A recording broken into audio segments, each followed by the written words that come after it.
नमस्कार, आप देख रहे हैं हेडलाइंस न्यूज। दिन भर की ताज़ा खबरों के लिए अभी सब्सक्राइब करें, साथ में बेल आइकन भी प्रेस कर लें। खबरों में आगे बढ़ने से पहले वीडियो को लाइक जरूर करें और अपने दोस्तों के साथ ज्यादा से ज्यादा शेयर करें। और आप किस शहर से न्यूज को देख रहे हैं, कमेंट में जरूर लिखें। बिहार में महागठबंधन के साथ सरकार बनाने के बाद मुख्यमंत्री नीतीश कुमार नए मिशन मोड में देखे जा रहे हैं। इसके साथ ही पार्टी भी पुराने सहयोगियों की वापसी को लेकर भी प्रयास करते देखी जा रही है। इस बीच जनता दल यूनाइटेड के राष्ट्रीय अध्यक्ष राजीव रंजन उर्फ ललन सिंह ने पुराने सहयोगी और चुनावी रणनीतिकार प्रशांत किशोर को लेकर बड़ा बयान दिया है। उन्होंने प्रशांत किशोर को बिजनेसमैन बताया है। इसके साथ ही नीतीश से मुलाकात के पहले मीडिया में बयान देने पर प्रशांत किशोर मार्केटिंग करने वाला शख्स कहा है। ललन ने यह भी बताया कि प्रशांत किशोर खुद नीतीश कुमार से मुलाकात करना चाहते थे। जदयू प्रमुख राजीव रंजन ललन सिंह ने कहा है कि प्रशांत किशोर वे एक बिजनेसमैन है और अपने बिजनेस को बढ़ाने के लिए मार्केटिंग करते ही रहते हैं।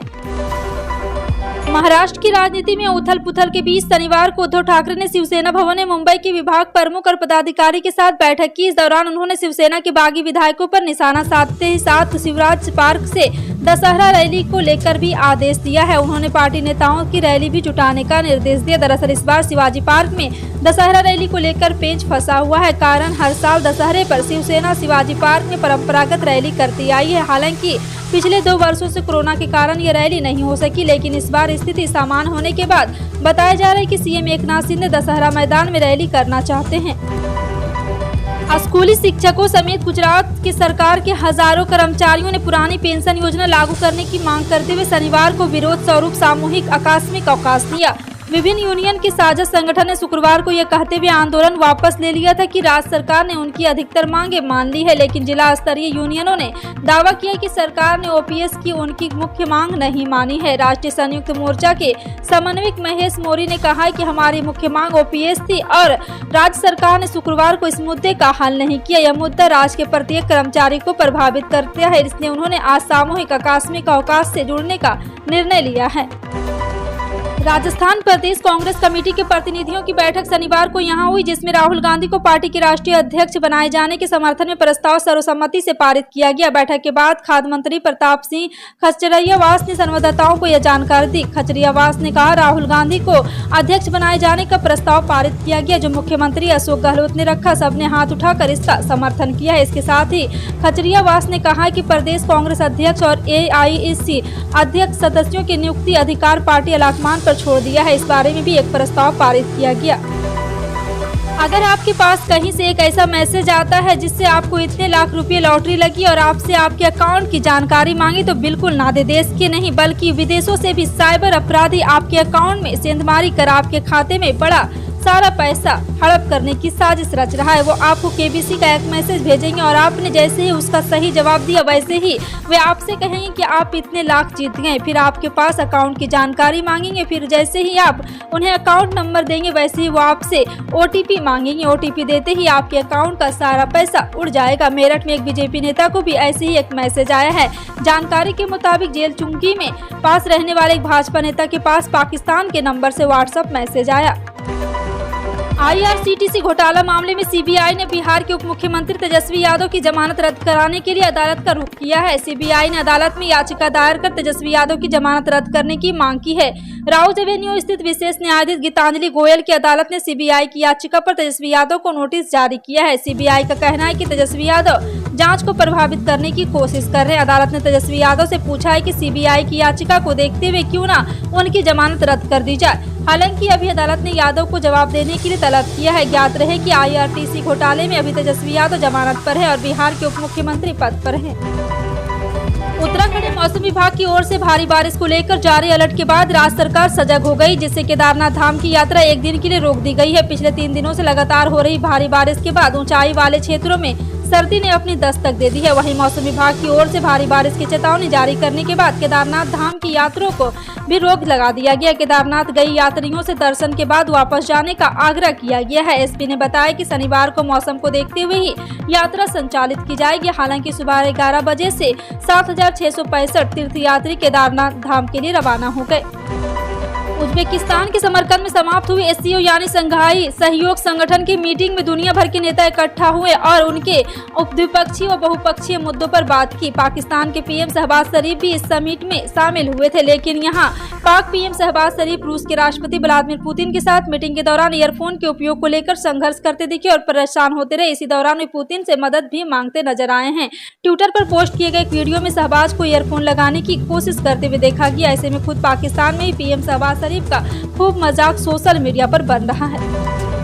अखिल भारतीय आयुर्विज्ञान संस्थान के फैकल्टी एसोसिएशन ने केंद्रीय स्वास्थ्य मंत्री मनसुख मांडविया को पत्र लिखकर एम्स के नाम बदलने के प्रस्ताव को लेकर चिंता व्यक्त की है।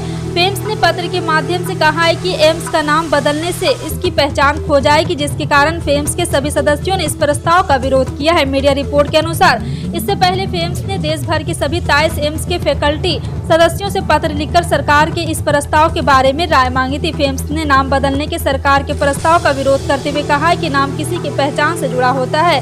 जब किसी संस्थान की पहचान खो जाती है, वो देश के अंदर व बाहर संस्थागत मान्यता खो देता है।